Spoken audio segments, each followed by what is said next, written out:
Top 10 के sponsor है Razzaq enterprises. हज 2027 बुकिंग शुरू, लिमिटेड पैकेजेस, आज ही राब्ता करें।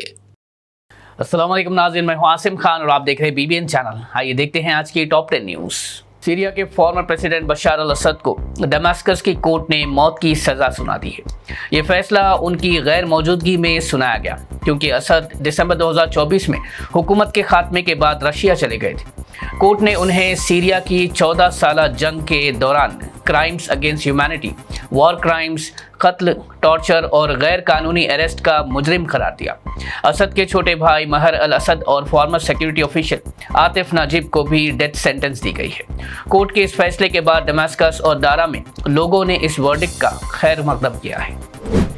ईरान के वज़ीर ख़ारजा अब्बास आरागची का कहना है कि हाल ही की यूएस और इजराइल के साथ जंग में ईरान ने अपनी मजबूती साबित की और आखिरकार अपने मुखालिफिन को बातचीत की दरख्वास्त करने पर मजबूर कर दिया।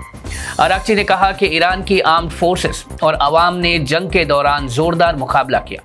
उनका कहना था कि ईरान ने अमेरिका, इजराइल और उनके अलाइज के सामने डटकर मुकाबला किया और दुनिया को हैरान कर दिया। ईरान के वज़ीर ख़ारजा ने दावा किया कि ईरान ने सिर्फ जंग ही नहीं बल्कि डिप्लोमेसी, इज्जत और अपने हुकूक के मामले में भी कामयाबी हासिल की है। उन्होंने ईरानियन डॉक्टर्स, मेडिकल वर्कर्स और अवाम की कुर्बानियों को भी सराहा। कतर ने सऊदी अरेबिया, तुर्की और पाकिस्तान के दरमियान बनने वाले मक्का अलायंस की हिमायत का ऐलान किया है। कतर फॉरेन मिनिस्ट्री का कहना है कि सिक्योरिटी, स्टेबिलिटी और दिफा के लिए किसी भी किस्म का रीजनल कोऑपरेशन खुश आइंद है। उनका कहना है कि सऊदी अरेबिया, तुर्की और पाकिस्तान के साथ कतर के अच्छे ताल्लुकात हैं। कतर ने कहा कि इन ममालिक के साथ उनके कॉमन डेस्टिनी और कॉमन कंसर्न्स की बुनियाद पर भाईचारे के ताल्लुकात हैं।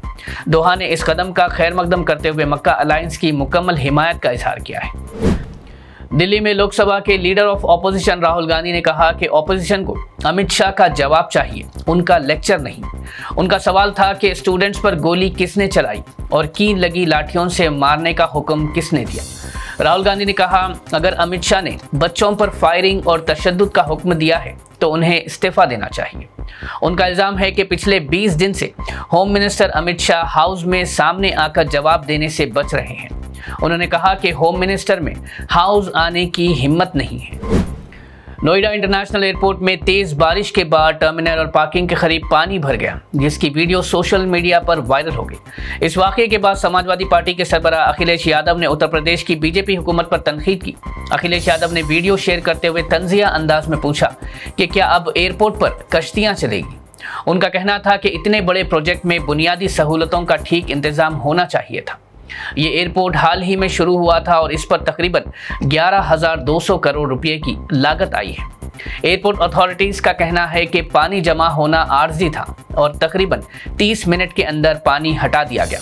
उन्होंने कहा कि इससे फ्लाइट्स और एयरपोर्ट ऑपरेशंस मुतासिर नहीं हुई है। एक्टर प्रकाश राज के वोटर लिस्ट से नाम हटने के दावे पर इलेक्शन ऑफिशियल्स ने वजाहत दी है कि उनका नाम वोटर लिस्ट से डिलीट नहीं किया गया। ऑफिशियल्स के मुताबिक उनका नाम सिर्फ शिफ्टेड के तौर पर मार्क किया गया है क्योंकि वेरिफिकेशन के दौरान पता चला कि वो बेंगलुरु के रजिस्टर्ड एड्रेस पर नहीं रहते। ये वजाहत उस वक्त सामने आई जब प्रकाश राज ने सोशल मीडिया पर वीडियो शेयर करते हुए दावा किया था कि SIR एक्सरसाइज के दौरान उनका नाम वोटर लिस्ट से हटा दिया गया है, जिसके बाद इलेक्शन अथॉरिटीज़ ने कहा कि वोटर लिस्ट से नाम हटाना और शिफ्टेड मार्क करने में फ़र्क होता है और इस मामले में प्रकाश राज का नाम डिलीट नहीं हुआ है।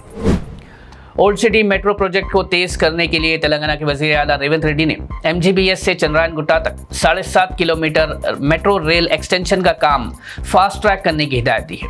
हुकूमत ने टेंडर प्रोसेस शुरू करने का हुक्म दिया है और ज़मीन के हुसूल और दूसरे पेंडिंग कामों को जल्दी मुकम्मल करने की हिदायत दी है।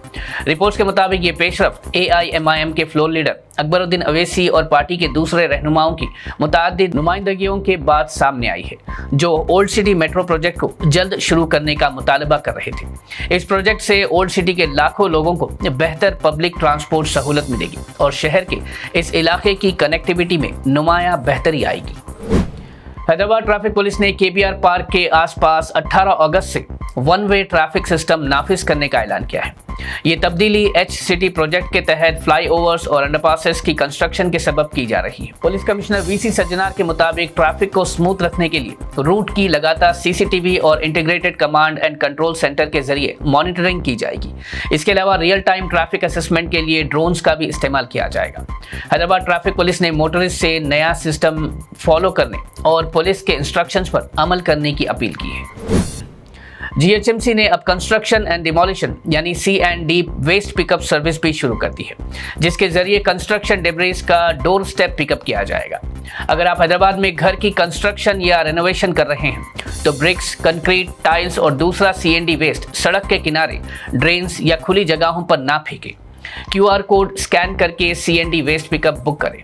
पिकअप के लिए GPS बेस्ड लोकेशन वेरिफिकेशन का इस्तेमाल होगा और वेस्ट को कलेक्ट करके साइंटिफिक प्रोसेसिंग और रिसाइकलिंग के जरिए दोबारा यूजफुल कंस्ट्रक्शन मटेरियल में बदला जाएगा।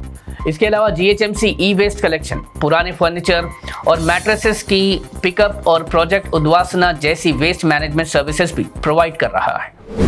AIMIM MLC मिर्जा रहमत बेग कादरी और फॉर्मर कॉर्पोरेटर अजीज खान पठान ने तेलंगाना चीफ सेक्रेटरी संजय जाजू से मुलाकात करके मिलादुन नबी सल्लल्लाहु अलैहि वसल्लम के इंतजामात पर बात की।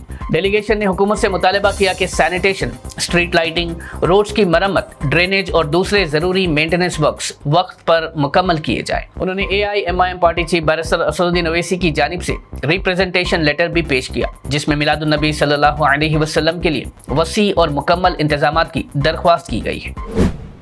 नाज़रीन, ये थी आज की टॉप 10 न्यूज़। देखते रहिए BBN चैनल। मुझे दीजिए इजाजत। अल्लाह हाफिज। क्या आप भी हज 2027 की सआदत हासिल करने का ख्वाब देख रहे हैं? अब वक्त आ गया है अपने इस मुकद्दस सफर की मंसूबाबंदी करने का। रज़ाक इंटरप्राइजेस की जानिब से हज 2027 बुकिंग का बाकायदा आगाज।